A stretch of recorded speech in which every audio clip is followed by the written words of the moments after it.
자, 오늘 출애굽기 23장입니다. 계속적으로 하나님과 이스라엘 백성들의 언약, 그다음 언약의 내용들, 그리고 하나님께서 말씀하시는 규례들 살펴보고 있는데요. 오늘은 1절부터 9절까지는 뭐 재판이나 이제 증언 뭐 이런 것들에 대한 얘기를 하고 있습니다. 그래서 일단은 1절과 2절에 보시면 위증이나 부당한 증언을 하지 말라고 얘기를 하죠. 너희는 거짓된 풍설을 퍼뜨리지 말며 악인과 연합하여 위증하는 증인이 되지 말며 다수를 따라 악을 행하지 말며 송사의 다수를 따라 부당한 증언을 하지 말며 라고 이제 되어 있습니다. 이런 것들은 다 십계명에 말하는 내 이웃에게 거짓 증거하지 말라는 것으로 다 수렴될 수 있겠죠. 그러니까 그러면 또 한번 생각해 보면 이런 이웃에게 거짓 증거하지 않는 것은 결국 이웃 사랑으로 또 연결될 수 있는 겁니다. 그러니까 우리가 그냥 단순하게 거짓말하면 안 되는구나 이런 차원의 윤리 도덕의 문제가 아니라 이웃을 존중하고 사랑하고 배려하기 때문에 그렇게 하지 않아야 되는 것이라고 볼 수 있겠죠. 그래서 또한 모든 재판에서의 공정성, 하나님의 공의 이런 것들이 강조된다고 볼 수 있습니다. 재미있는 것은 가난한 자라고 두둔하지 말라는 이제 3절의 얘기가 있죠. 가난한 자의 송사라고 해서 편벽되이 두둔하지 말지니라고 되어 있습니다. 그래서 하나님의 공의를 행할 때 이럴 때 너희들이 그냥 개인적인 어떤 감정에 기반을 두지 말라는 거예요. 정말 공의대로 말 그대로 있는 그대로 그렇게 살아가고 행하라고 얘기하는 거니까 그러니까 이거를 이제 아까 말씀드렸던 이웃 사랑과 관점에서 본다면 이웃 사랑이라는 게 그냥 공의를 넘어서서 정의를 넘어서서 무조건 하는 퍼주는 그런 거는 분명히 아니라는 것이죠. 공의와 사랑이 어떻게 조화를 이룰 것인가에 대해서도 또 우리가 생각해 볼 수 있는 부분이 있다라고 볼 수 있습니다. 원수에 대해서도 마찬가지 이제 그런 기준들을 정한다면 원수의 낙이나 소에 문제가 생기면 도와야 된다고 얘기하죠. 그건 뭘 의미하겠습니까? 원수까지 사랑하라는 얘기고 이웃을 사랑하라는 얘기일 뿐만 아니라 그런 이제 중간에 그 원래 뜻은 개인적 감정이 공의를 넘어서지 말라는 것이죠. 다른 사람을 돕고 이런 것들이 하나님의 원래 법칙인데 네가 원수란 어떤 그런 특별한 관계에 있기 때문에 그런 것들을 하고 싶지 않은 마음이 있을 수 있는데 그렇게 하면 안 된다라고 얘기하는 것이죠. 그래서 하나님은 공의를 온전하게 실천하는 삶을 원하신다라고 볼 수 있습니다. 자, 또 나그네에 대해서도 또 얘기를 하시는데요. 율법에서는 다시 나그네를 압제하지 말라고 경고를 하고 있습니다. 이스라엘이 애굽 땅에서 나그네 되었고 자신이 받던 은혜를 기억해야 되기 때문이죠. 얘기들이 9절에 있고요. 너는 이방 나그네를 압제하지 말라. 너희가 애굽 땅에서 나그네 되었은즉 나그네 사정을 아느니라 라고 말씀합니다. 10절부터 19절까지는 여러 절기에 대해서 얘기하는데 안식일, 안식년, 그 다음에 무교절, 맥주절, 수장절에 대한 규례입니다. 그래서 이제 전반적으로 얘기를 하는데 안식일을 얘기할 때 안식일을 지키는 이유가 이제 다른 데서는 뭐 창조주를 기억하거나 뭐 이런 여러 가지 그다음에 출애굽 이런 것들을 한다면 구원의 이런 것들을 기억하라 본다면 여기서는 약자를 돌보는 것이 또 있습니다. 12절에 보니까 너는 엿새 동안 내 일을 하고 일곱째 날에는 쉬라. 내 소와 나귀가 쉴 것이며 내 여종과 자식과 나그네가 숨을 돌리리라 라고 되어 있습니다. 그러니까 네가 쉬는 것도 중요하지만 그것이 확장되어서 이웃을 어떻게 돌볼 것인가에 대해서 안식일의 규범으로 이웃을 사랑하고 돌보라는 거예요. 계속적으로 이제 이런 얘기들이 사회적인 뭐 다른 사람에 대한 규범이라면 그것에 기반이 깔린 것이 이웃을 사랑하라는 것이고 그 사랑이 공의와 함께 같이 가는 것 가운데 그런 약자들을 돌보는 거 계속적으로 얘기하겠습니다. 앞에서 봤던 그 나그네를 위하는 것뿐만 아니고 또 여기서도 안식일의 규정을 통해서도 심지어는 짐승까지 이렇게 쉼을 줘야 된다. 뭐 그런 얘기들을 하고 있죠. 그래서 보면 그 안식년에 대한 규정에 있어서 10절부터 너는 엿새 해 동안에 너의 땅에 파종하며 그 소산을 거두고 일곱째 해는 갈지 말고 묵혀두라. 내 백성의 가난한 자들이 먹게 하라. 그 남은 것들은 들짐승들이 먹겠다 라고 하면서 가난한 자와 들짐승을 위해서 또 안식년을 지키라고 얘기하는 거니까, 안식일과 안식년 단순하게 율법적으로 쉬는 거 문제가 아니라, 그 다음 나의 개인의 쉼이 아니라 이웃을 위한 쉼까지도 연결되는 것이라고 볼 수 있습니다. 그 다음 14절부터 17절까지가 새 절기인데, 매년 3번 하나님께 남자들이 나와서 절기를 지켜야 한다고 합니다. 이는 절기를 통해서 하나님의 구원을 기억하고 그분의 은혜 안에 거하기를 원하시는 하나님의 요구가 담겨 있다고 볼 수 있습니다. 6월절이라고 얘기할 수 있는 무교절은 출애굽을 기념하는 절기이고, 아비벌의 이래 동안에 무교봉을 먹어야 되고, 이때는 빈손으로 나오지 말라고 말씀하십니다. 맥추절 혹은 77절 오순절이라고 되어 있는 맥추절은 첫 열매를 거둠을 감사하는 것이고요. 또 초막절이라고 부르는 수장절은 한 해 동안에 거둔 거식을 저장하는 그런 절기로 얘기가 되고 있습니다. 그래서 무교절이 구원의 하나님을 기억하고 기념하는 절기라면, 맥추와 수장은 수확과 관련된 절기이죠. 처음 거두는 것, 그 다음에 이것을 저장하는 것. 그래서 특별히 이 절기에는 하나님 앞에서 희생 제물의 피를 누룩에 넣은 빵과 함께 드려서는 안 되고, 하나님께 바친 절기의 제물이 기름을 다음 날까지 다 마침까지 남겨둬서 안 된다는 것이 18절에 이제 그런 내용들이 또 담겨 있습니다. 자, 처음 좋은 것을 이제 하나님께 또 드려야 되고, 그런 절기. 그다음에 염소의 새끼를 그 젖으로 삶지도 말아야 된다. 뭐 이런 얘기가 있는데, 이건 이제 왜 그런지는 정확하게 우리가 알 수는 없지만, 많은 사람들이 이방인의 습성이다, 뭐 그렇게 얘기하기도 하고, 약간 이제 도의적으로도 어미의 젖으로 새끼를 삶는 것이 좀 잔인무도하기 때문에 그렇지 말아야 된다, 뭐 그런 얘기들도 하고 있습니다. 하나님께서 어떻게 그 땅을 배려하고 계시는지, 하나님의 백성뿐만 아니라 이웃과 들짐승 모든 이제 가축들까지 배려하신다는 모습을 살펴볼 수 있는 것이죠. 20절부터 33절까지 이제 마지막 부분은 가나안 땅에 들어갔을 때 어떻게 살 것인가에 대한 얘기입니다. 그럴 때 이제 하나님께서 천사를 앞서 보내신다고 얘기합니다. 천사가 어떤 존재인가? 뭐 사자를 내 앞에, 20절에 보면 내가 사자를 내 앞서 보내어 길에서 너를 보호하고 너를 내가 예배한 곳에 이르게 하리니 라고 되어 있습니다.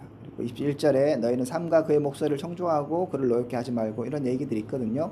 그래서 이런 사자의 존재가 어떤 것인가 했을 때 보통 천사라고 생각할 수 있는데, 천사를 앞서 보내는 게 어떤 의미인가, 그리고 뭐 그를 노엽게 하지 말고 뭐 이렇게 하니까 결국은 뭐 하나님이라고 볼 수 있겠죠. 하나님이 대리자를 하나님께 주신다라고 볼 수 있는데, 그것이 천사도 될 수 있고, 천사라면 결국 그것이 하나님이라고도 볼 수 있습니다. 자, 그렇게 들어가서 해야 될 일은 당연히 하나님만 섬겨야 되는 것이죠.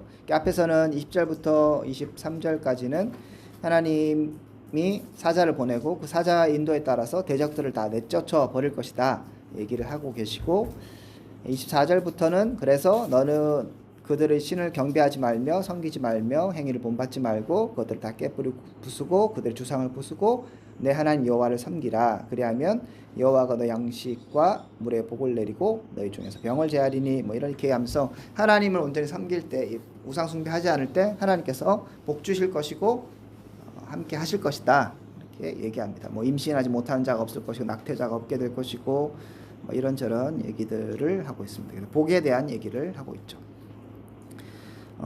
또 여기서 재미있는 부분은 29절부터 가나안 정복을 당연히 하게 될 것인데, 이 정복이 급진적으로 이루어지지 않는다고 얘기합니다. 29절에 보면 그러나 그 땅이 황폐하게 되므로 들짐승이 번성하여 너희를 해할까 하여 1년 안에는 그들을 쫓아내지 않겠다라고 말씀하시죠. 그러니까 당연히 급하게 한 번에 완전히 정복할 수도 있겠지만 그 기간들을 좀 둬서 그 땅이 너무 갑작스럽게 황폐해지는 것을 막겠다는 이런 것들도 있습니다. 그래서 점진적인 정복을 말씀하셨습니다. 이것은 하나님을 위한 것이 아니라 이스라엘 백성을 위함이죠. 그래서 이스라엘 측면에서 본다면 당장에 빨리 들어가서 빨리 정복하고 빨리 모든 것을 해결하는 게 편할 수 있어요. 눈앞에 빨리 적들이 해결되면 마음도 편하시겠죠. 그렇지만 하나님께서 원하시는 것은 그 더 나은 우리가 보지 못하는 것까지 환경까지도 다 관찰하시고 그래서 배려해 주시는 거라고 볼 수 있겠죠. 그래서 하나님의 은혜와 자비까지도 우리가 확실하게 알 수 있습니다. 그리고 이제 마지막에 우상 숭배 이런 것들을 다시 한번 경계하십니다. 자, 설교를 한다면 일단 그 앞첫 부분에서 거짓 증언하지 말고 부당한 증언 뭐 이런 거 하지 말라고 하는 그런 부분들을 생각해 본다면 요즘에 이제 뭐 특히 많이 회자될 수 있는 가짜 뉴스 뭐 이런 거 소셜 미디어에서 나오는 댓글 뭐 이런 거라든지 그러면서 무자비한 비난 비방 뭐 이런 거를 그냥 한번 좀 생각해 볼 수 있을 것 같아요. 챗GPT가 이런 적용을 하더라고요. 좋은 적용이다 생각을 하면서 그래서 일단은 기본적으로 우리가 거짓된 증언을 하고 이런 거 법정에 설 일은 거의 없잖아요, 사실은. 그렇다면 내 이웃에 대해서 우리가 어떤 게 거짓 혹은 뭐 내 이득을 위해서 조금 뭔가 이야기를 돌리거나 얘기할 것을 얘기하지 않거나 뭐 이럴 수 있잖아요. 그런 것들이 무엇이 있을까 생각해 보면 요즘에 이제 시대 가운데는 뭐 가짜 뉴스 이런 것들이 충분히 있을 수 있고 그 다음에 무분별한 비난, 비판 뭐 이런 것들도 충분히 있을 수 있겠습니다. 이렇게 된다면 그런 거죠. 가짜 뉴스를 분별하려면 어렵잖아요. 뭐 요즘 정치적으로도 너무 이제 극단화돼 있기 때문에 그런 거에 있어서 뭐 분별하기도 어렵고 또 어떤 것에 편승해서 어떤 흐름에 편승해서 그냥 쑥쑥쑥 지나가는 이런 현상들이 많을 수 있는데 우리가 한번 고민을 해볼 필요가 있을 것 같아요. 고민한다는 건 내가 다른 사람에게 대해서 혹시라도 잘못된 판단을 할 수 있을까 해서 조심하는 거잖아요. 단순하게 그냥 내가 이 시대에서 난 똑똑하니까 난 절대 가짜뉴스에 속지 않을까 그런 차원이 지금 얘기 아니라는 거예요. 율법에 얘기하는 건 이웃에게 피해를 입힐 수 있으니 이웃 사랑을 제대로 못할 수 있으니 그렇지만 아까 얘기했던 것처럼 가난한 자를 가난하다고만 그냥 편들어주지 말라고 하잖아요. 그냥 막 이렇게 자비 그냥 네 감정대로 원수에까지라도 도와줄 거 도와주라고 얘기하는 것처럼 할 거를 분명하게 하라는 거죠. 그렇다면 더 배려하고 더 생각해야 되고 더 고민해야 되는 것이죠. 혹시라도 내가 이렇게 하는 행위들이 정의, 공의의 편에 서는 것인가 아니면 그냥 나의 감정과 잘못된 생각 가운데 개인적 뭐 신념 가운데 선 것인가에 대해서 늘 고민해야 되는 것이죠. 그래서 이런 주제들로 설교하면 뭐 좋을 것 같지만 잘못했다가는 문매를 맞을 수 있습니다. 굉장히 조심할 주제이기는 합니다.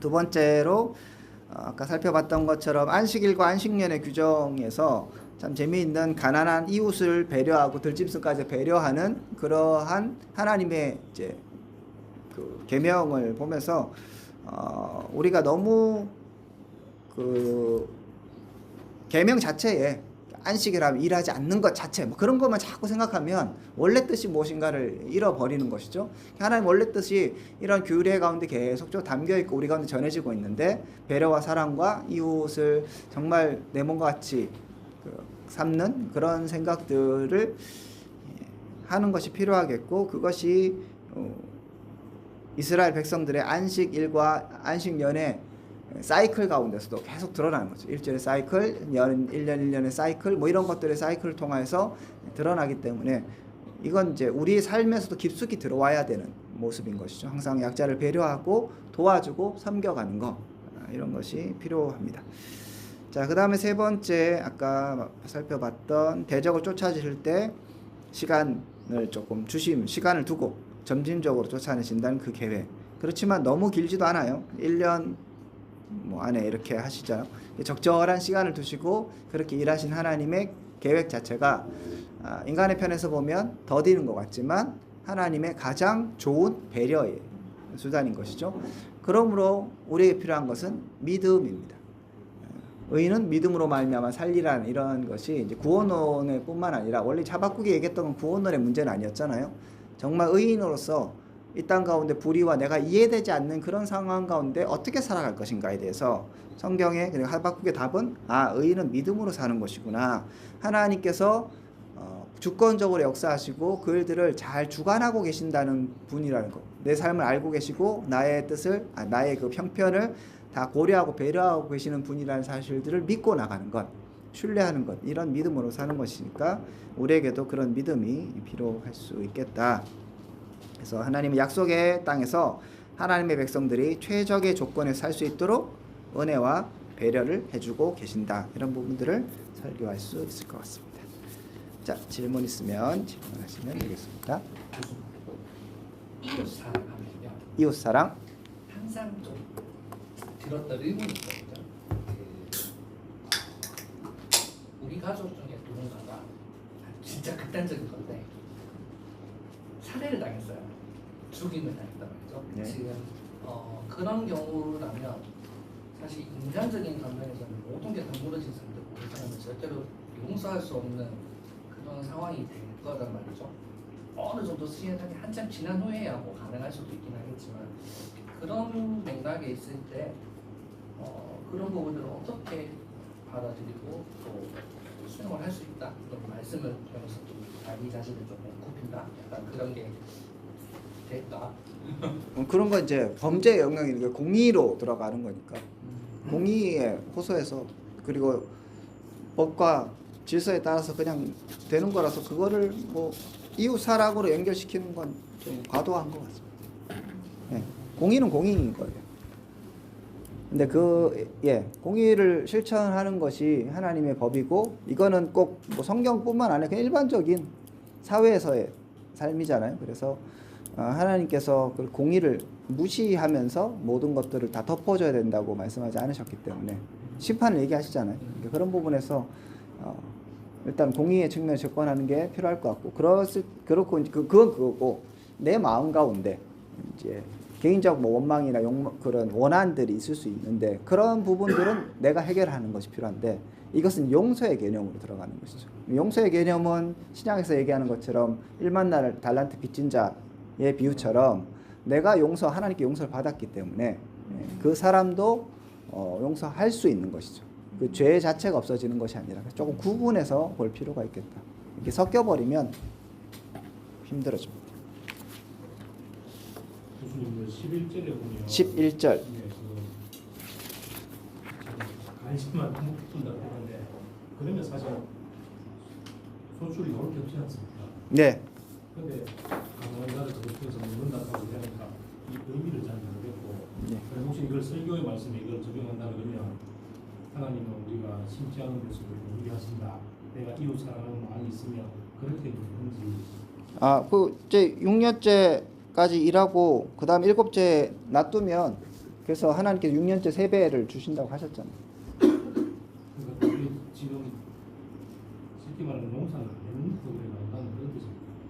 농사가 안 되는데 나온다는 거. 7년째는 진짜 뭐 밭을 갈지도 않고 일을 안 하는 거죠. 예, 그러니까 6년째 되는 때 3배를 주신다고 하셨잖아요. 그것으로 나가 보내니까 밭에서 하는 게 그걸 하는 게 아니고. 아니요, 밭은 이렇게 자연스럽게 하면 그러니까 내가 이제 일을 안 하는 거니까 자연스럽게 나오는 게 있겠죠. 그 양이 뭐 많지는 당연히 않겠는데 그래서 여기서 얘기하는 게 그러니까 그 들짐승까지라도 이제 얘기를 하는 거니까 그런 부분에서 생각하면 될 것 같고 내가 농사를 지어서 그 사람들에게 이제 이번 7년째 해는 그들에게 다 주겠다 뭐 그런 차원보다는 내가 쉬고 그러면 또 반대로 생각하면 이런 것도 될 수 있겠죠. 나에게 6년째 되는 해와 저 사람에게 6년째 되는 또 다를 수 있잖아요. 뭐 그런 걸로 하면 또 뭐 겹칠 수도 있고 정확하게 이게 어떻게 이루어지는지 그리고 뭐 역사 속에서 안 됐으니까 우리가 그 메커니즘을 잘 모르겠지만 다시 이제 원론으로 돌아가서 하나님 이웃을 배려하고 계신다 이런 차원이고 이게 오늘날로 적용되면 그래서 우리가 그럼 7년 때 무조건 쉬어야 되는가 이렇게 적용하면 이게 율법주의로 가는 거니까 여기에 정신은 네가 쉬고 네가 평안하고 싶은 그 욕망만큼 다른 사람을 배려하는 시간들이 있어야 된다는 것이죠. 그래서 그거를 우리의 모든 삶 속에서 순간순간에 또 적용하면 오히려 이 말씀을 지켜가는 게 될 수 있으니까 그렇게 좀 뭐 적용하면 되지 않을까요? 이거는 조금 제가 부정적인 생각일 수도 있는데 요즘 기독교 회사라든가 우리 학교 같은 경우 안식년을 많이 하지 않습니까? 네. 안식년을 하기 위해서 이 사람이 만약에 뭐 한 달에 1년을 쉬게 되면 다른 사람이 공무원한테 과중이 될 수도 있고 예. 그렇게 되면 이게 과연 그때를 만나면 다른 사람의 업무가 가중된다. 이게 좋게 보는 거니까 나도 그 혜택을 받게 되잖아요. 그러니까 서로 짐을 나눠지는 거라고 생각을 하셔야 되겠죠. 예. 그럼 개돈 타먹은 거 똑같잖아요. 그거를 저놈이 갖고 간다 해서 뭐 그렇게 생각할 거 없이 우리가 그 시스템이 이루어지는 건 네가 타먹으면 나중에 나도 타먹는다는 그 보장이 돼 있기 때문에 그 시스템이 돌아가는 거잖아요. 그래서 걱정하지 않으셔도 됩니다. 그렇죠. 또 질문 있으실까요? 아까 그 말씀드린 심지 않은 데서 거두게 하시는 그참 크게 보여요. 심지 않은 데서 거두게 하신다. 그건 다른 본문이니까 그 내가 노력하지 않아도 하나님께서 주시는 것이 있다고 뭐 가장 기본적으로 생각하는 게 좋지 않겠습니까? 이걸 보면서 그렇게 또 설교할 때 만약에 이걸 운용할 수 있는가 이런 생각이 들다 보니까 예. 여쭤봤습니다. 약간 그 포인트하고는 좀 다른 것 같은 생각은 들긴 합니다. 지금 얼뜻 생각했을 때는. 예.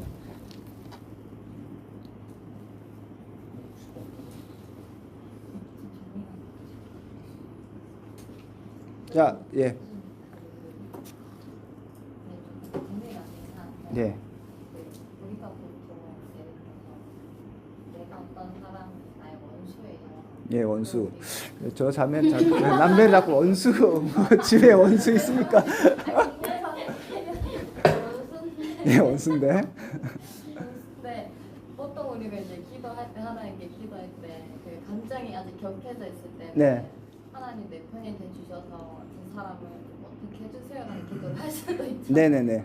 그런데 제가 어떤 책에서 봤는데 우리가 하나님의 나의 원수가 되게 나의 원수를 하나님 원수로 삼아달라 기도를 해도 하나님은 그러니까 사람을 사랑하시는 그 마음이 전체에 한번 다 있기 때문에 그렇게 하지는 않으시지 않냐. 그러니까 그런 거를 바라지 말고 그냥 그 마음을 사랑으로 돌리도록 하는 어떤 그런 내용이 있었거든요.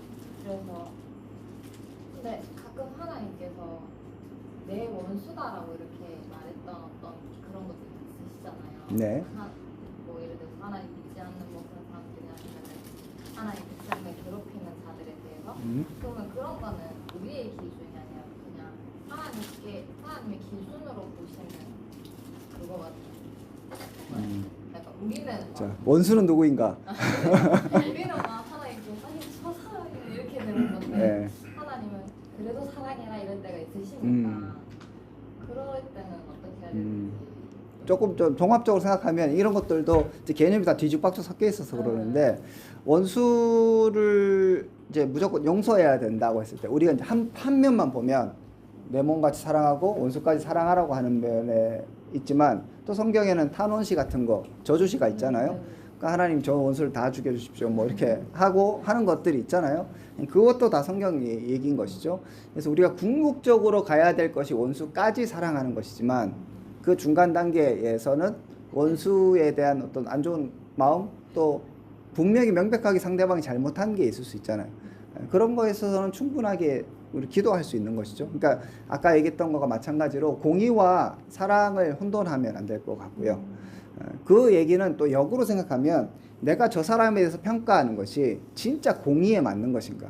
내 감정에서 저 사람 원수 같은 사람이야. 그런데 굳이 생각하면 내 오해일 수 있고 나의 어떤 사적인 이득을 방해했기 때문일 수도 있는 거죠. 그러면 오히려 내가 나쁜 놈인 거죠. 오히려 성자를 사랑하고 용서해야 되고 그렇게까지 생각할 필요 없는데 과도하게 내가 감정을 더 이입한다든지 요즘 맨날 뭐 상처받았느니 알고 보면 자기가 그냥 혼자서 상처받은 거지 아무도 준 사람이 없는데 그런 면에서 본다면 이게 이제 뭐 원수하면 우리가 원수라는 단어가 주는 되게 강한 이미지와 그 다음에 누구 딱 대상이 딱 있을 것 같지만 인간 세상에서 뭐 일방적으로 잘못하는 경우가 많이 없죠. 그죠?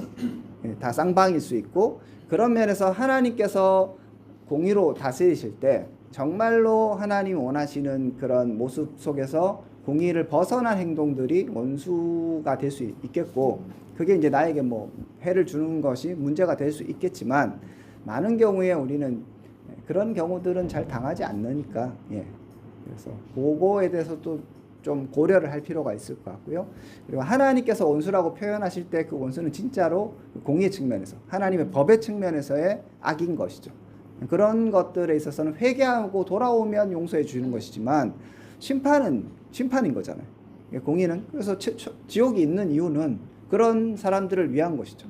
그래서 공의의 측면에서는 충분히 원수라는 존재들이 상정될 수 있고 존재할 수 있는 것이고 많은 우리의 일반적인 상황에서는 원수라는 개념들은 오히려 너무 오용될 수도 있겠다. 개인 스스로가 하나님 앞에 좀 더 자기를 돌아보는 것이 더 필요하겠죠. 그게 어떻게 보면 이웃 사랑의 또 하나의 모습인 거죠. 내가 이런 감정이 들고 내가 저 사람에 대해서 미운 마음이 드는데 정말 나는 잘못한 것이 없을까부터 시작해서 나는 하나님 앞에서 공의로울까 생각하다 보면 이제 쌍방이 좀 들기도 하고 그 사람에 대한 이해가 생기기도 하고 그렇다 보면 뭐 감정도 누그러들 수 있고 그렇지 않을까 생각해 봅니다. 교수님 이거하고 식당님은 엘리사 아니십니까? 엘리사. 대머리가 놀래갖고 도저해갖고 해야 그걸 이제 하나님의 권위다 그러더라고요. 그러니까 그걸 만약에 지금 목사님들 설교하신다면 이렇게 하나님의 권위를 건드리지 마라 목회자 다 죽여버릴 수도 있다 이렇게 될 수도 있으니까 아직 그게 진짜 권위가 맞습니까? 애들 다 죽었는데. 뭐 해석하기 어려운 부분이죠. 그래서 그 자체만 생각했을 때 제가 이제 그 본문 더 다시 자세히 봐야 될 텐데 그 안에 숨겨진 뭔가 좀 사연이 더 있지 않을까. 문화적 배경이라든지 그냥 얘가 오늘날 우리가 그냥 이거 머릿수도 없네 그 정도였을까.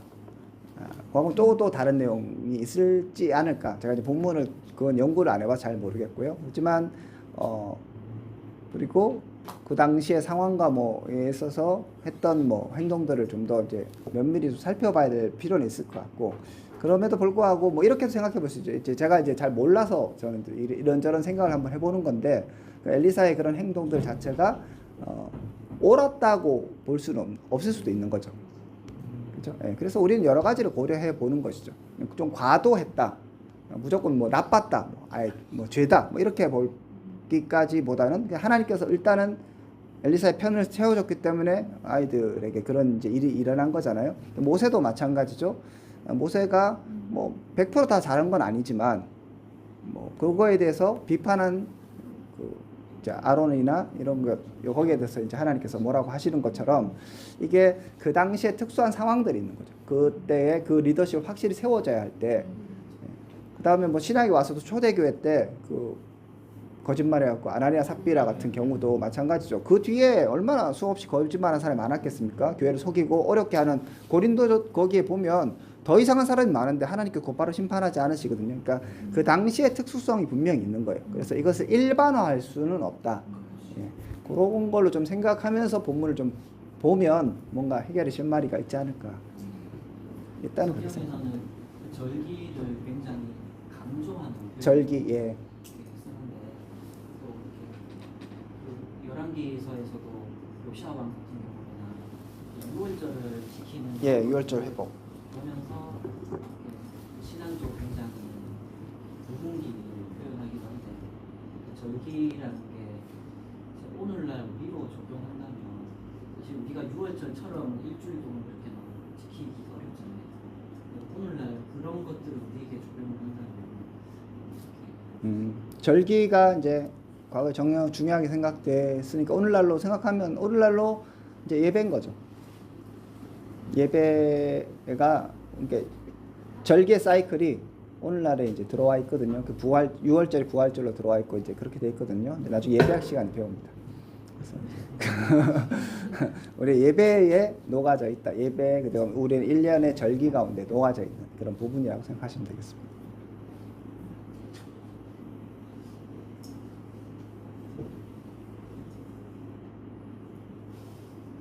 자, 질문 다 되셨어요? 질문 하실 거예요?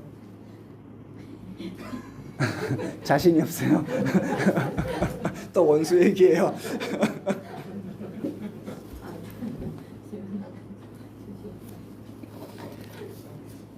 자, 그러면 오늘 이렇게 마무리하고 이제 다음 주는 예, 쉬시고 다음에 이제 24장 함께 또 보도록 하겠습니다. 수고하셨습니다.